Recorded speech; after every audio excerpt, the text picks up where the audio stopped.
जय गुरुदेव। पांचवा ब्राह्मण।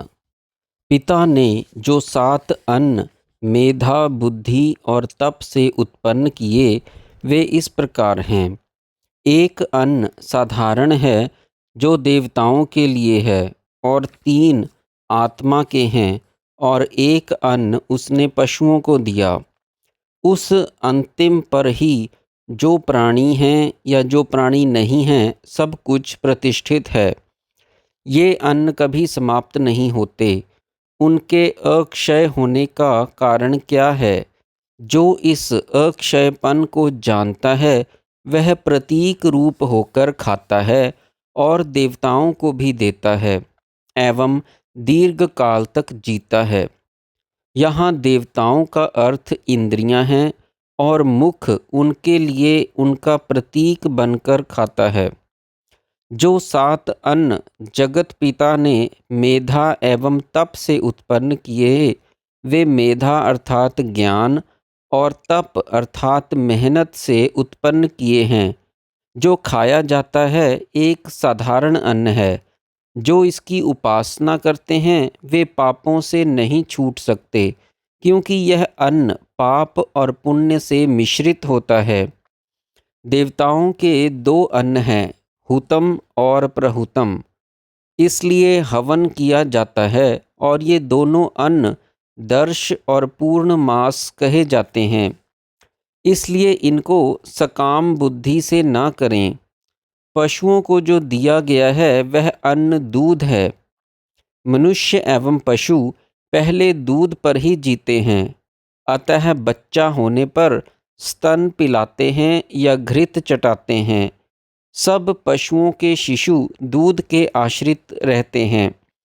ऐसा कहा जाता है कि 1 साल तक दूध से हवन करने वाला अपमृत्यु को जीत लेता है। तो ऐसी बात नहीं है, वरन एक दिन भी दूध से हवन करने से उसी दिन अपमृत्यु को जीता जा सकता है। ऐसा जानने वाला मनुष्य देवताओं को संपूर्ण अन्नाद्य देता है। ये अन्न क्षय को क्यों प्राप्त नहीं होते? यह मनुष्य ही अक्षय है। वह बार बार अन्न उत्पन्न करता है, इसलिए अन्न के अक्षय होने का कारण अक्षय पुरुष है। वह मेधा और कर्म रूपी तप के द्वारा अन्न उत्पन्न करता है और मुख रूपी प्रतीक से उसे खाकर सब देवताओं को पहुंचाता है। अब 3 अन्न आत्मा के कहे जाते हैं। ये हैं वाक, मन और प्राण। मेरा मन अन्यत्र था, मैंने नहीं सुना या नहीं देखा इत्यादि कहने का अभिप्राय यह है कि सब देखने सुनने वाला मन ही है, अर्थात मन से ही सब इंद्रियों के व्यापार होते हैं। काम, संकल्प, संशय, श्रद्धा, अश्रद्धा, धृति, अधृति, लज्जा, बुद्धि, भय सब मन के ही रूप हैं। पीछे से छूने वाले को मन के द्वारा ही जान लिया जाता है। जो कुछ शब्द मात्र हैं वह वाक है, क्योंकि वह शब्दों में रहती हुई भी प्रकाशय नहीं होती। प्राण, अपान, व्यान, समान, उदान और अन्न सब प्राण के ही रूप हैं। इसलिए यह आत्मा वाकमय, मनोमय और प्राणमय है।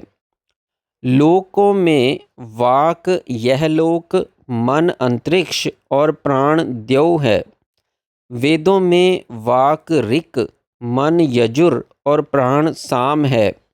देवों में वाक देव, मन पिंड और प्राण मनुष्य है। प्रजनः में वाक माता, मन पिता और प्राण संतान है।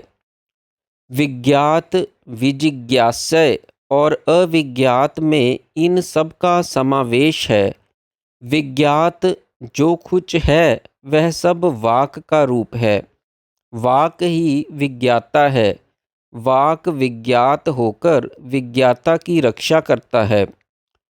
विजिज्ञास्य जितना कुछ है वह मन का रूप है। मन ही विजिज्ञास्य है। मन विजिज्ञासय होकर उसकी रक्षा करता है। जो कुछ अविज्ञात है वह प्राण का रूप है।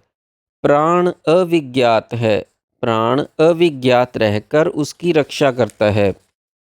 उस वाक का शरीर पृथ्वी है, वह ज्योति रूप अग्नि है। अतः जहाँ तक वाक है वहाँ तक ही पृथ्वी है और अग्नि है। और मन का शरीर द्यौ है, वह ज्योति रूप आदित्य है। अतः जहाँ तक मन है वहाँ तक ही द्यौलोक और आदित्य है।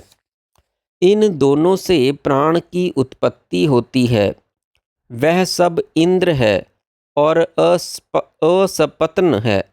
सपतन अर्थात दोषी होने में दो की आवश्यकता होती है। जो ऐसा जानता है उससे कोई द्वेष नहीं करता। इस प्राण का शरीर आपह है, वह ज्योति रूप चंद्रमा है।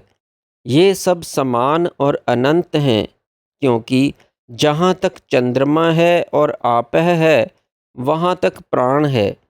जो इस प्रकार उपासना करता है वह अनंत हो जाता है, वह अनंत हो जाता है।